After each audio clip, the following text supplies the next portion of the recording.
They called me just a secretary. They didn't say it in anger. They didn't even say it with malice. They said it with a smile. Emily, could you grab us coffee? You're better at it anyway. Don't forget to remind me about the Aldridge meeting. My schedule's insane. You're so organized, it's your thing. She's sharp. For a secretary, I heard it all. I smiled like they wanted me to. In this firm, everyone smiled.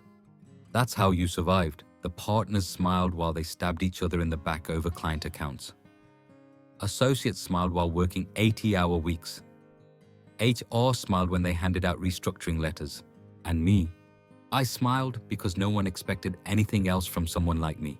I wasn't part of the firm, not really. I was the furniture. I knew what they thought. When they saw me in the lobby quietly answering phones, booking flights, typing minutes in board meetings. She's invisible. What they didn't know was that invisibility is power if you know how to use it. They didn't notice I never left on time, that I stayed late after they'd gone.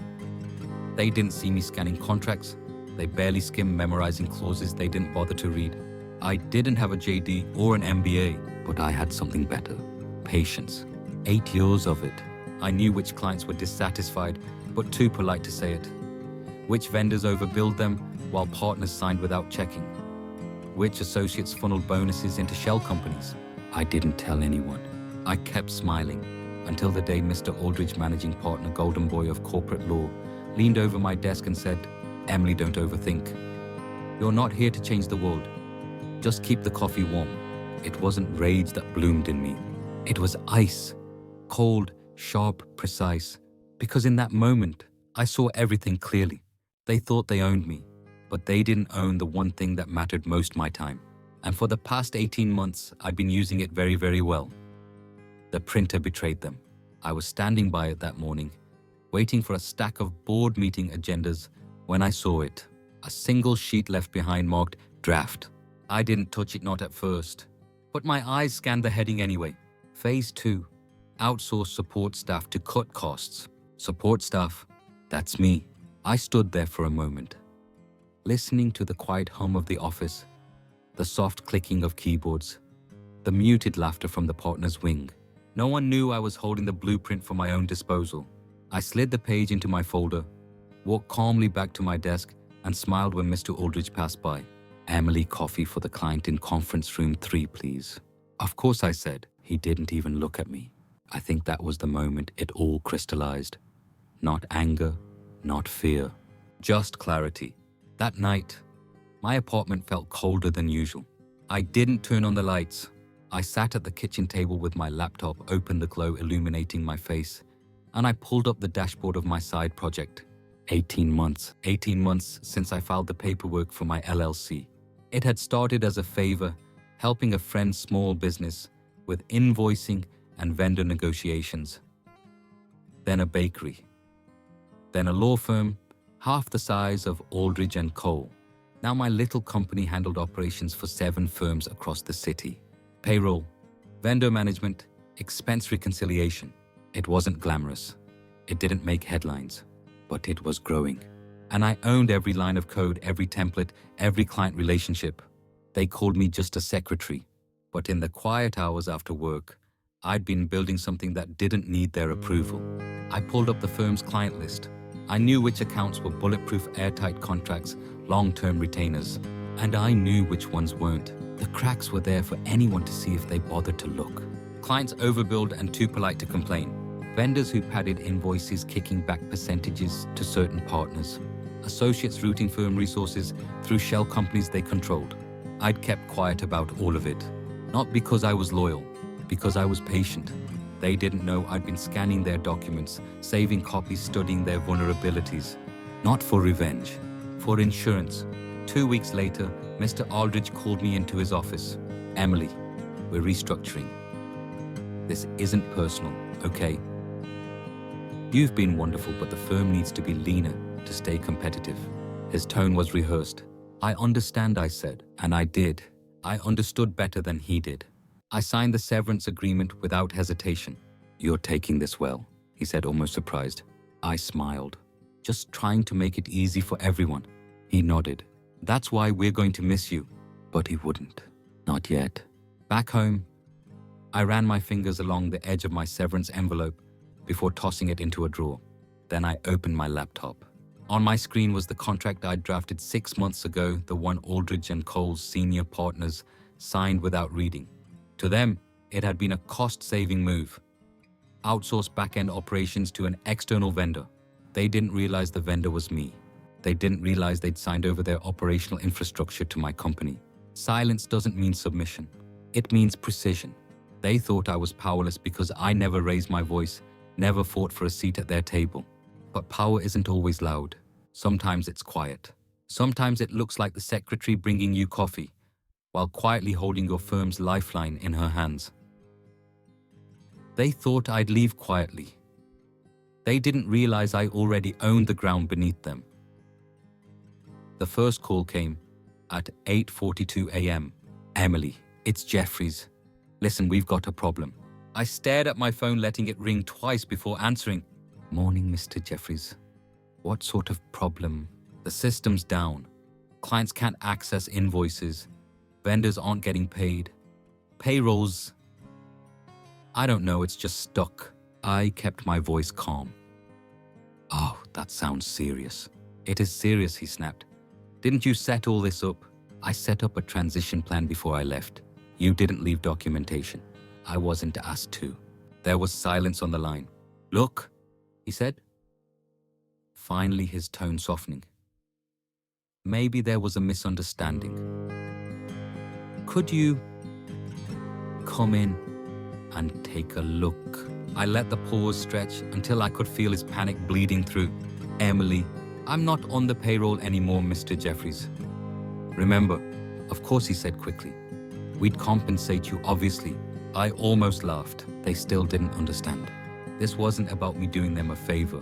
They didn't realize yet I wasn't their employee anymore. I was their vendor. And my contract said I didn't have to lift a finger without a retainer paid up front. By midday, the panic spread. Clients called furious about missed deadlines and bounced payments.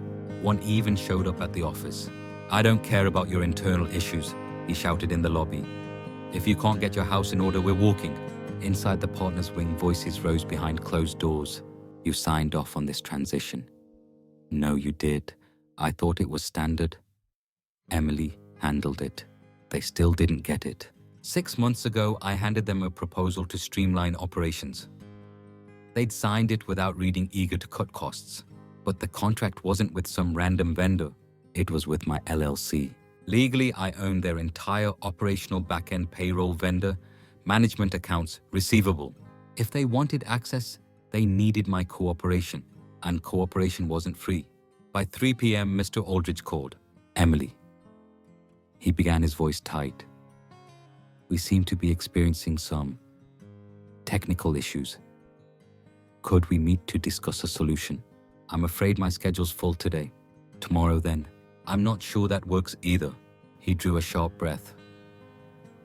Look, I don't think you understand the urgency here. Oh, I do, I said softly. But I'm not sure you understand the terms of our agreement. Silence. Then quieter, Emily. We're willing to negotiate. Of course, I replied. That evening, I sat by my window, watching the city lights flicker to life. Somewhere downtown, Aldridge and Cole's partners were still scrambling, trying to untangle a web they didn't even know they were caught in. I didn't feel triumph. I didn't feel rage. Just stillness, like standing in the eye of a storm I had carefully constructed. They had called me just a secretary, but I had been holding their firm together for years. Now they were finally learning what it felt like to operate without me. The next morning, the headlines hit. Major law firm faces operational shutdown amid vendor dispute. Investors started asking questions. Clients began pulling out. By noon, 3 partners had left frantic voicemails on my phone. Emily, call me back. We'll figure this out. Whatever you want, we'll make it work. It was too late for whatever they wanted. When the email from Aldridge arrived, it was short. Subject: urgent. Proposal for resolution. Body: Emily, let's discuss terms. Name your price. I closed my laptop, exhaled slowly, and took a sip of coffee. This wasn't the time for revenge. It was the time to finalize the deal. They thought I'd fight for my job. Instead, I fought for their firm. The boardroom felt smaller than I remembered. Or maybe they just felt smaller. 5 partners sat around the long oak table. Their shoulders hunched, ties, loosened eyes ringed with exhaustion. The once booming voices that barked orders across this room were now reduced to murmurs. And at the head of the table sat Mr. Aldridge, the man who once told me to keep the coffee warm. Now his hands were clasped so tightly the knuckles had gone white. "Emily," he began, forcing a tight smile. "We appreciate you coming in. This misunderstanding has gone far enough." I didn't respond. Instead, I placed a slim leather folder on the table and opened it with deliberate calm. Inside were 2 documents. One was their offer, a request for me to return as operations lead with a 6-figure salary and additional incentives. The other was my counter-proposal, not to return, but to buy them out. At first they had laughed when I sent it. "This is absurd," Jeffrey said in the partners group chat, which, by the way, I still had access to. "She's bluffing," said another. But that was before payroll failed again, before vendors froze shipments, before 3 of their top 5 clients walked away citing instability. Now no one was laughing. Aldridge cleared his throat. "We've reviewed your proposal, and while it's unorthodox, the partners are willing to entertain a discussion." I looked at him, my face as still as glass. "This isn't a discussion," I said quietly. He blinked.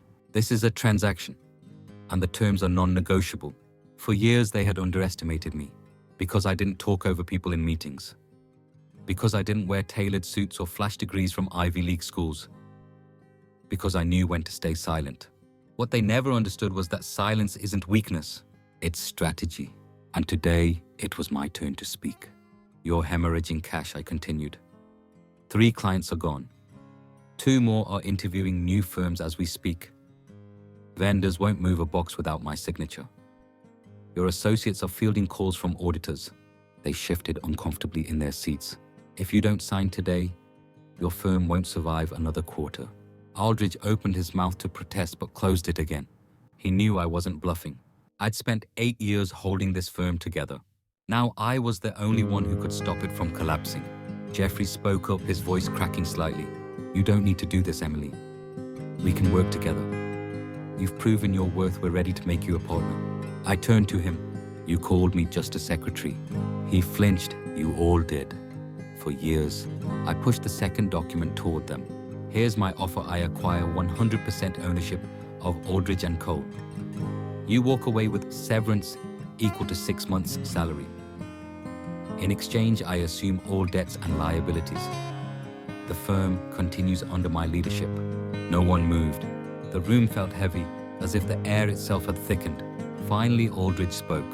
"If we refuse." I leaned back slightly in my chair. "Then you lose the firm in bankruptcy court, and I buy it there for pennies on the dollar." Silence. Minutes passed like hours. Then Aldridge picked up the pen. His hand trembled as he signed the paper. One by one, the others followed. The sound of their pens scratching across the page was louder than any shouting match. It was the sound of surrender. When the last signature dried, I gathered the papers, closed the leather folder, and stood. Aldridge looked up at me. "Congratulations," he said, his voice hollow. "You've won." I met his eyes for a long, quiet moment. "This was never about winning," I said. "Then what was it about?" "Balance." As I walked out of the boardroom, the same boardroom where I once poured coffee and passed out agendas, I felt no triumph, no vindication, just stillness. Because power doesn't always roar. Sometimes it whispers. And today, it whispered with ink on paper. They needed a secretary. I became their owner. Subscribe, leave a comment, and follow me to hear more incredible stories coming your way.